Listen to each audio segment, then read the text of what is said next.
Now, in similar fashion to previous weeks, there'll be those listeners who will need no introduction to this week's guest, but this time the qualification will be a love of the works, the sometimes entrancing and always unbelievably clever works of Gilbert and Sullivan. My guest then, the Mikado as ever was, welcome Donald Adams. Before we begin to delve too deeply, I want to ask you for the true, straight from the horse's mouth version of the tale of the Mikado, the rail journey, and the child in the train.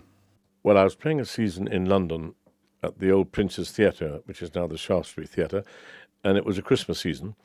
And living in Cambridge, I used to live here and travel up and down to London every day by train. And the matinee on Boxing Day was the Mikado. And as I don't make my appearance until 4:30, I decided to have an early Boxing Day lunch here in Cambridge and catch the 12:15 train from Cambridge, which stops at Bishop Stortford, and arrives at Liverpool Street Station about 1:33. Now, this would give me plenty of time to get across to the theatre, make up the Mikado, and go on. So I had an early Boxing Day lunch, and I caught the 12:15 train from Cambridge, and it stopped at Bishop Stortford. And about 1:30, it slid to a halt 1 mile outside Hackney Down Station because of the ice on the railway line. And at 2:45, we were still stuck 1 mile outside the station in Hackney Town. By this time, I was getting terribly worried, so I went into the buffet car for a strong cup of coffee, and there was a gentleman standing there with his wife and 2 children, and he said to me, he said, this is annoying. I brought my wife and family all the way from Bishop Stortford to see a matinee, and here we are stuck on the train. I said, yes, very awkward indeed, sir. What matinee are you going to see? He said, the Mikado. I said, what are you worrying about? I am the Mikado. I see. But the train did pull in 50 minutes later, and much to my understudy's frustration, I made the show. What a shame for him, then. Well, anyway, before we inevitably move to the matter of your professional life, as it were, can we look first at your early life? Where were you born? I was born in Bristol, where I attended the Bristol Cathedral School, and I was a chorister at Bristol Cathedral in the days when Sir Walford Davis used to be there and composing and doing his shows from the BBC Sundays. Were you an only child? No, I come from a family of 7 children. I have 5 brothers and 1 sister. Are they, any of those, taken your profession, as it were? No, they're all musical. They all play the piano. We all played the piano. That was part of our upbringing by our parents. But I'm the only one that took it up professionally, except my youngest brother. He's a jazz pianist, and he lives in South Africa, and he does a lot of recording. So, in fact, there was a musical background. Well, there was. My father sang in the church choir, and we all sang as boys in the church choir. Church was Christ Church Clifton, just by the suspension bridge. I know Clifton. Yeah, yes, quite. When you say your father sang in the choir, what was his actual occupation? Well, he was a traveller for stainless steel from Western-super-Mare.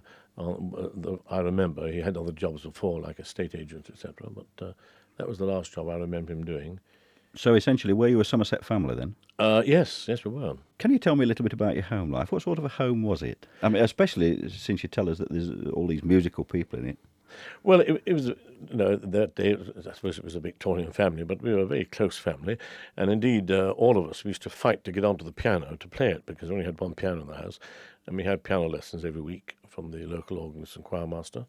And after supper on a Sunday, we used to stand by the piano and sing hymns. My father taught himself to play the piano, not with music, and my mother was very, very keen on singing and music, and very keen on the theatre. So, in fact, there was very much musical encouragement at home then? Well, there was. My father was very keen that we all keep up our music, and I wanted to go on the stage as a straight actor, and my mother encouraged me greatly. My father wasn't too sure about this. He wanted me to have a steady job. So I became an accounts clerk with London, Midland and Scottish Railway Company at the goods department at St Philip's Station in Bristol. How did you get into the theatre then from there? Well, I was very keen on amateur dramatics, and I was in quite a number of companies in Bristol, and I was going for elocution lessons and drama lessons with a very famous Bristolian actor called Heddy Goodall, and he introduced me to the BBC, because they were down there during the war in Bristol, and I became a member of the BBC rep there, even though I was only 15. At 16, my voice had broken quite early, and I was playing a lot of old character parts, especially dialects. Perhaps we can pause there for a bit of music. This then, the signature tune, and arguably the most haunting composition of the late Glenn Miller, A Moonlight Serenade.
From the Airman of Note, then, Moonlight Serenade, a constant reminder, you could say, of the music of Captain Alton G. Miller. You're listening to Reflections. I'm Richard Spendover, and my guest this week, Donald Adams.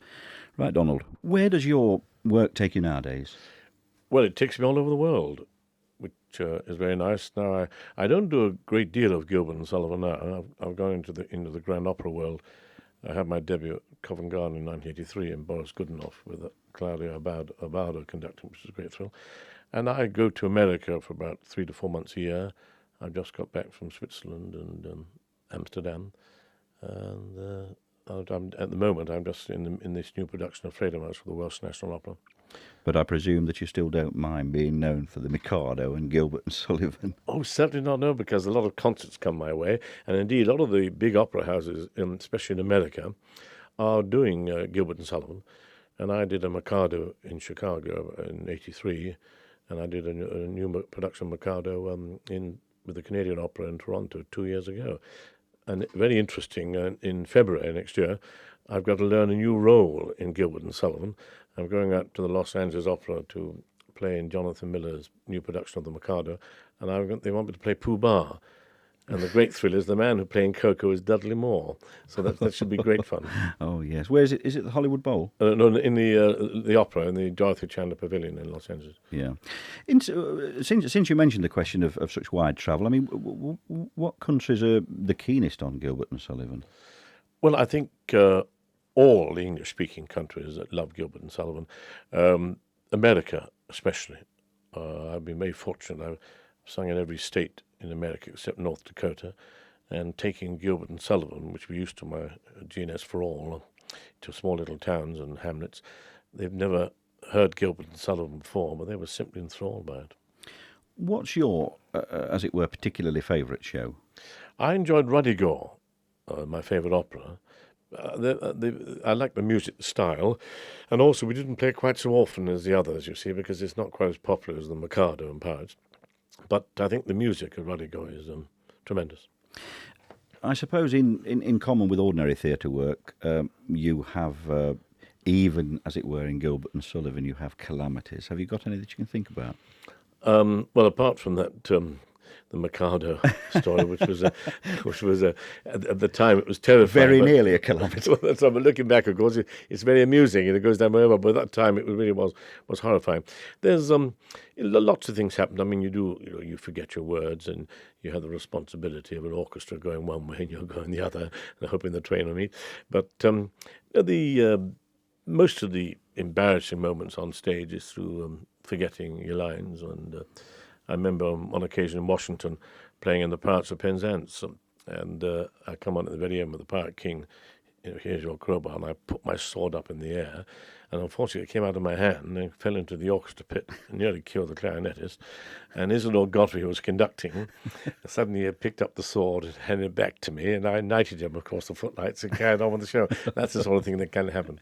Indeed. The marvellous work that Gilbert and Sullivan did together is not, in fact, reflected in their relationship, I believe. No, they weren't very happy, not in the later years of life. Sullivan was very keen on being known as a classical composer, and Sullivan wanted to be a well-known playwright. And yet, although they were reasonably successful in their own spheres, they weren't geniuses till they worked together. It's incredible, really, that we've spoken about this many times. It seems incredible that people who were obviously not compatible could write that quality of music. I mean, there are several. I'm sure you know them better than me, where in fact two songs are being sung at the same time with totally different tunes, presumably written by two people who could barely stand one another.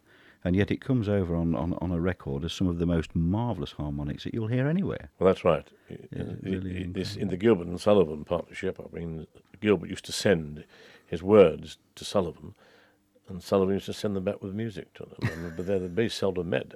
I mean, the Gondoliers, they came together after terrible rows, and then immediately after that they parted again. Yes, actually, it's perhaps fortuitous that you mentioned the Gondoliers, because we're going to hear a little bit more music now, and I rather guess that you know more about this than I do. It's a piece from the Gondoliers called "I Stole the Prince." Did you not sing this?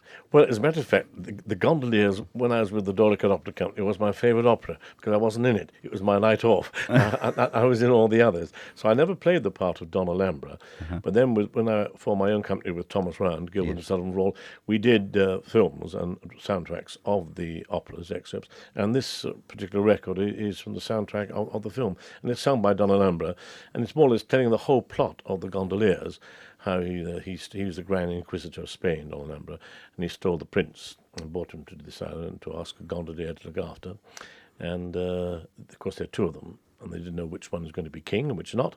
And so he's going to bring the foster mother, who will nurse the child, who he's had in a dungeon for the last 18 years, to tell her which is the real king or future king of Barataria. And this is the whole plot of the Gondoliers as sung by Don Alhambra. Let's hear you in full steam, as it were, then.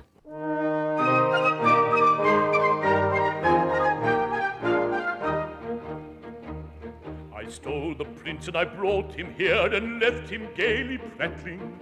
with a highly respectable gondolier who promised the royal babe to rear and teach him the trade of a timoneer with his own beloved battling. Both of the babes were strong and stout, and considering all things clever, of that there is no manner of doubt, no probable possible shadow of doubt, no possible doubt whatever. No possible doubt whatever. But owing I'm much disposed to fear to his terrible taste for tippling, that highly respectable gondolier could never declare with a mind sincere which of the two was his offspring dear, and which the royal stripling. Which was which he could never make out, despite his best endeavor. Of that there is no manner of doubt, no probable possible shadow of doubt, no possible doubt whatever. No possible doubt whatever.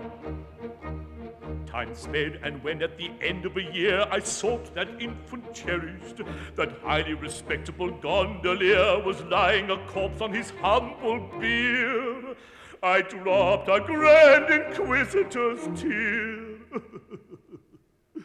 That gondolier had perished. A taste for drink combined with gout had doubled him up forever. Of that there is no manner of doubt, no probable possible shadow of doubt, no possible doubt whatever. No possible doubt whatever. The children followed his old career, this statement can't be parried.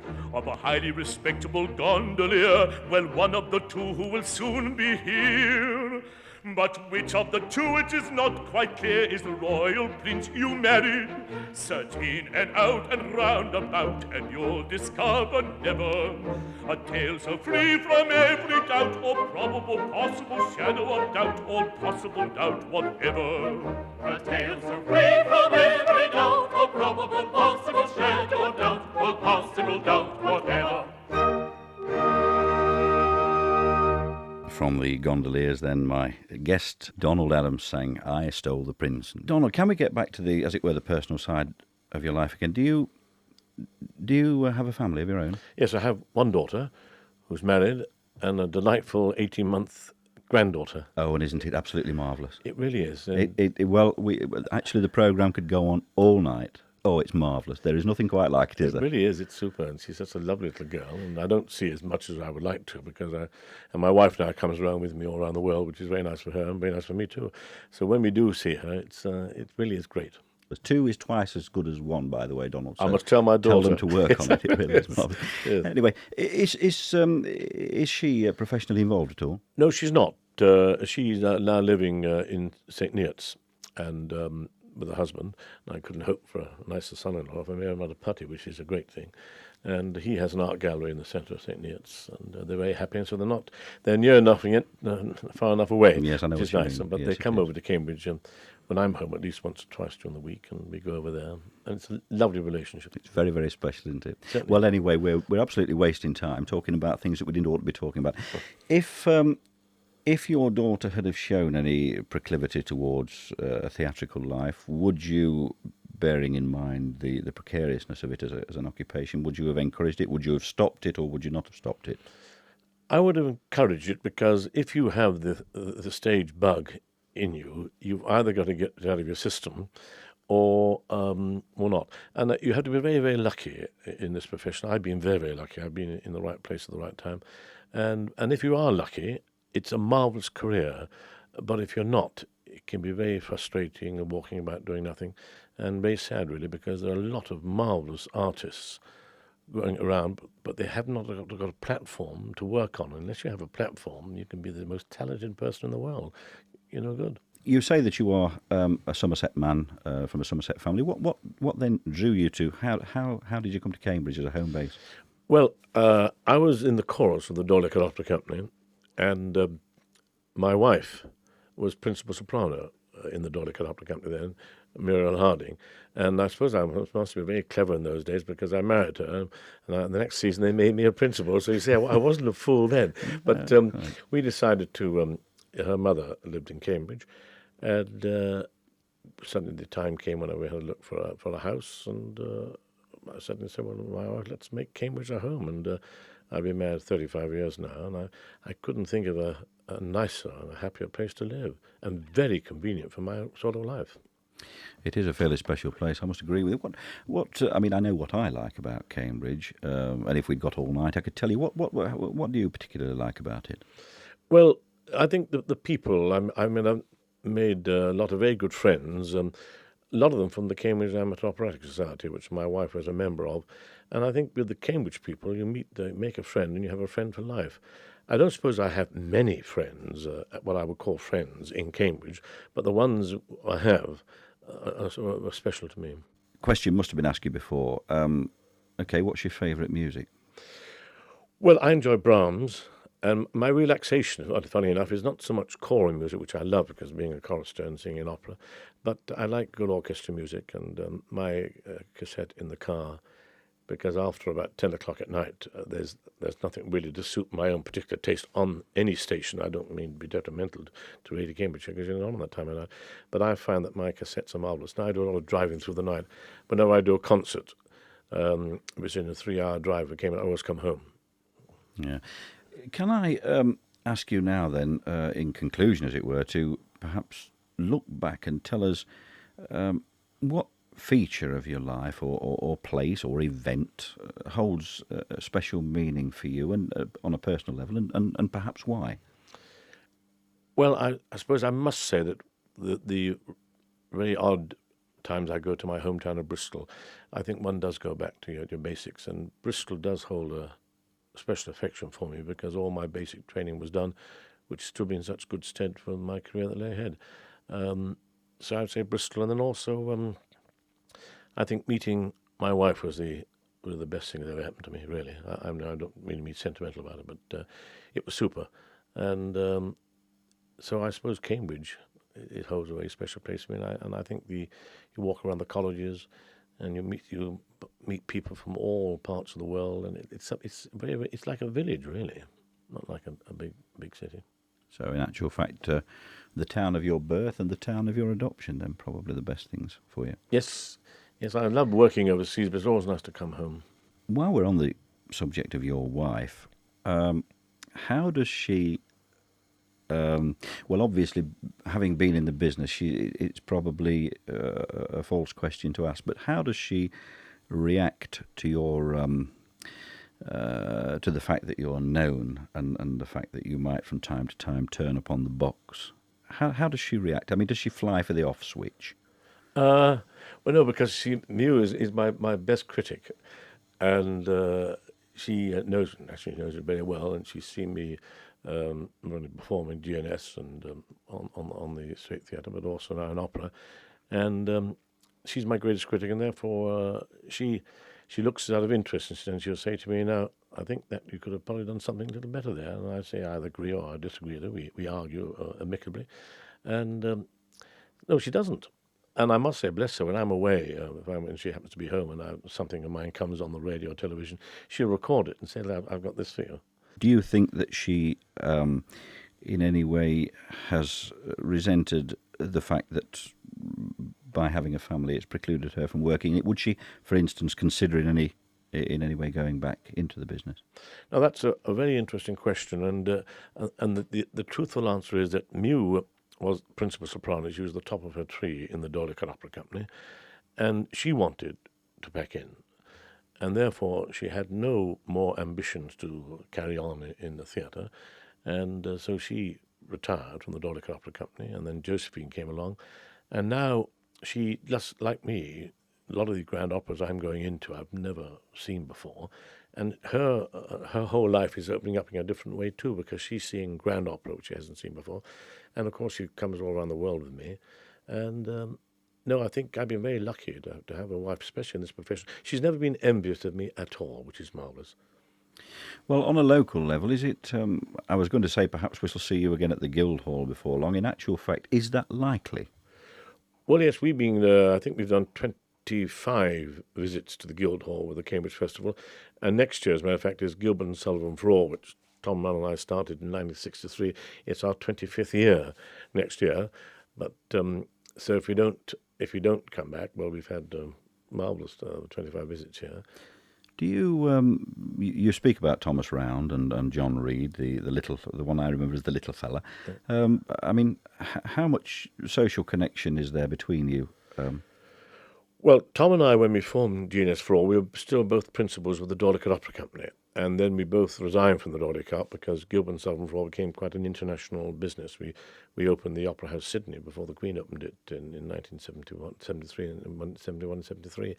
And we, as Tom's wife used to say, well, you see more of Tom than I do. And Tom and I, of course, we used to travel around the world, and we were living in each other's pockets. But apart from being partners in business, we were great friends and still are. And so it was like a family, Gilbert and Sullivan for All, when we went on tour. You mentioned the doily cart, I know now that in fact it's closed. It's been finished for in my view, and probably in your view, the wrong reasons. Is there any hope of? What is the future for it, if there is another future for it?